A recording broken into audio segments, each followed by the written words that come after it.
Hello बच्चों, कैसे हैं आप सब। आई होप कि आप सब बहुत बढ़िया हैं। और आज की वीडियो में हम करने वाले हैं 8th ग्रेड अभ्यास पुस्तिका का जो नई बुक है आपकी न्यू 2023-24 सत्र की, उसका लेसन नंबर 2 8th ग्रेड अभ्यास पुस्तिका विषय विज्ञान कक्षा 7। इससे पहले मैंने आपको लेसन नंबर 1 करवा दिया है। आप जाएँ, डिस्क्रिप्शन में लिंक मिल जाएगी, तो वहाँ से जाकर आप देख सकते हैं, या फिर आप डायरेक्ट चैनल पर जाकर भी देख सकते हैं। आइए शुरू करते हैं। पाठ का नाम है प्राणियों में पोषण। इस चैप्टर में हम सीखेंगे कि प्राणियों जो मानव हैं या जीव जंतु हैं, इनमें कैसे पोषण होता है, पाचन क्रिया होती है, चाहे वो सूक्ष्म जीव ही क्यों ना हो। ठीक है, तो सबसे पहले अगर आप देखें तो यहाँ आपको दिया गया है इस अध्याय में लर्निंग आउटकम।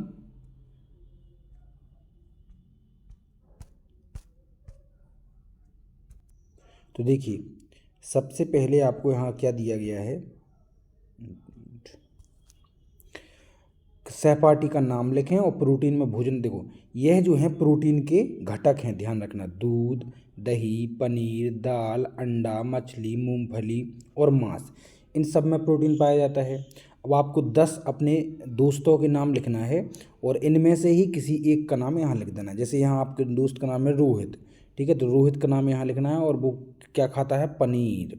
ठीक है, यहाँ आपको लिखना है जैसे कमल, कमल क्या खाता है, तो वो खाता है अंडा, तो यहाँ अंडा लिख देना है।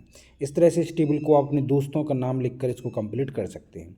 चलते हैं नेक्स्ट पेज पर। तो नेक्स्ट पेज में आपको क्या दिया गया है, देखिए इधर नेक्स्ट पेज में रिक्त स्थानों की पूर्ति करना है। पहला है जटिल खाद्य पदार्थों का सरल खाद्य पदार्थों में विघटन कहलाता है पाचन। तो पहले में हो जाएगा पाचन। ठीक है, नेक्स्ट है आपका दूसरा, स्टारफिश कैल्शियम कार्बोनेट के कठोर कवच वाले जंतु का आहार करती है, तो ये हो जाएगा स्टारफिश। ठीक है, तीसरा, आहार का को मुख गुहा द्वारा अंदर लेने वाली प्रक्रिया को अंतःग्रहण कहते हैं, तो इसमें आ जाएगा आपका अंतःग्रहण। ठीक है, नेक्स्ट है स्वाद का पता लगाने के लिए जीभ द्वारा स्वाद कलिकाएँ होती हैं।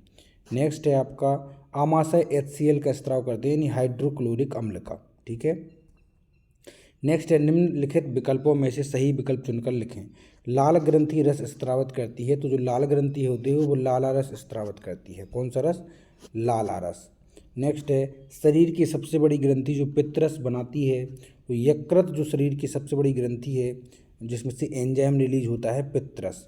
ठीक है, क्षुद्रांत की आंतरिक भित्ति पर उंगली नुमा संरचनाएं होती हैं, उनको बोलते हैं दीर्घलोम।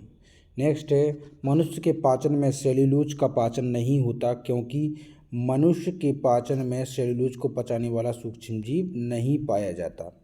नेक्स्ट है चीरने और फाड़ने के लिए कौन सा दांत यूज करते हैं, तो बोलते हैं रदनक। दांत 4-5 प्रकार के होते हैं, है ना। चर्वणक चबाते हैं, कृतंक कतरते हैं, रदनक चीरते फाड़ते हैं। ठीक है, तो अब हम चलते हैं नेक्स्ट पेज पर। अति लघु उत्तरीय प्रश्न दिए गए हैं आपको। पहला प्रश्न आपसे कहा गया है पित्तरस कहाँ एकत्रित होता है, तो पित्तरस जो है, पित्तरस यकृत में बनता है। ठीक है, यकृत में पित्तरस है जो खाने को पचाना, या बसा जो होता है फैट को पचाने में सहायता करता है। सामान्यतः मनुष्य में क्षुद्रांत की लंबाई, यानी छोटी आंत जो है उसकी लंबाई कितनी होती है, तो क्षुद्रांत की लंबाई 7.5 मीटर होती है। अब सोच लीजिए, बहुत बहुत ज़्यादा हो जाता है। आपका जो कमरा है उससे भी बड़ी, है ना, उसकी लंबाई से भी बड़ी आंत जो है पेट में होती है, जहाँ से खाना जाता है डाइजेस्ट होकर।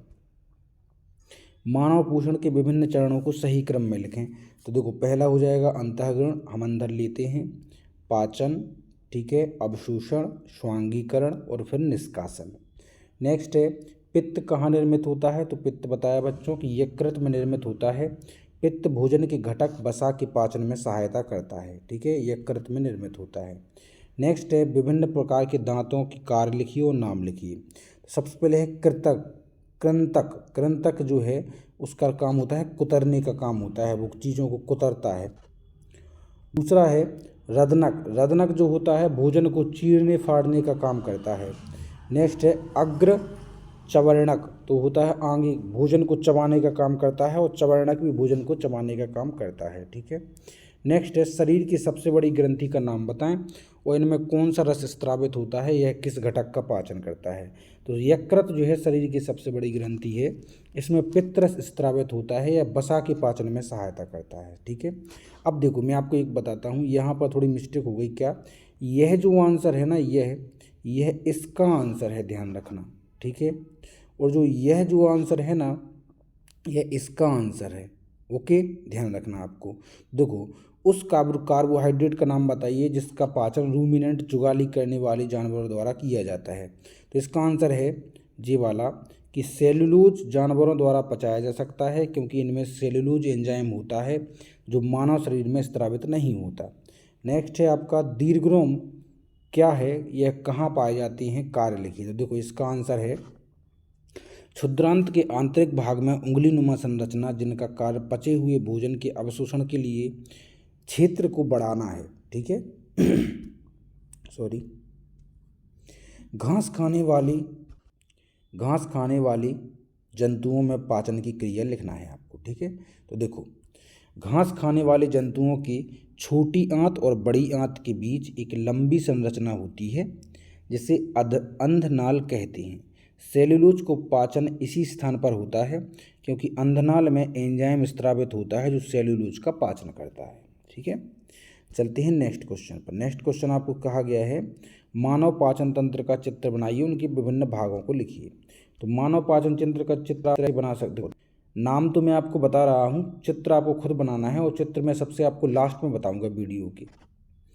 तो मानव पाचन के मुख्य भाग तो आप लिख सकते हैं, ये लिखे हैं, चित्र मैं आपको अभी बताऊंगा। ठीक है, नेक्स्ट क्वेश्चन क्या दिया गया है, अमीबा में भोजन का चित्र बनाकर बताना है। देखो अमीबा सूक्ष्म जीवों का आहार करता है, यह खाद्य कणों के चारों ओर पादाप विकसित करता है एवं निगल लेता है। अमीबा में भोजन के अंतर्ग्रहण के बाद भोजन रसधानी का निर्माण होता है। तो यहाँ आप देख सकते हैं कि यहाँ पर जो है एक इसको ये फंसा रहा है। ठीक है, अपने दोनों ओर आ रहा है, फिर इसको और बंद करके इसको सीधा अंदर ले लेता है अपने। ठीक है, नेक्स्ट क्या है, स्वांगीकरण और अंतःग्रहण। ठीक है, तो इसको बताना है। तो देखो भोजन को शरीर में ले जाने की प्रक्रिया को अंतःग्रहण कहा जाता है, और स्वांगीकरण क्या है, तो देखो अवशोषित पदार्थ का स्थानांतरण रुधिर वाहकों द्वारा शरीर के विभिन्न भागों तक होता है, जहां उनका उपयोग जटिल पदार्थों को बनाने में किया जाता है। ठीक है, अब देखिए बच्चों मैं आपको बताऊं एक चीज़, यहाँ पर आपको प्रोजेक्ट दिए गए हैं। तो प्रोजेक्ट के लिए मैं आपको एक काम करूँगा कि अलग से कोई एक वीडियो बनाऊँगा, इसमें पूरे प्रोजेक्ट करा दूँगा। ठीक है,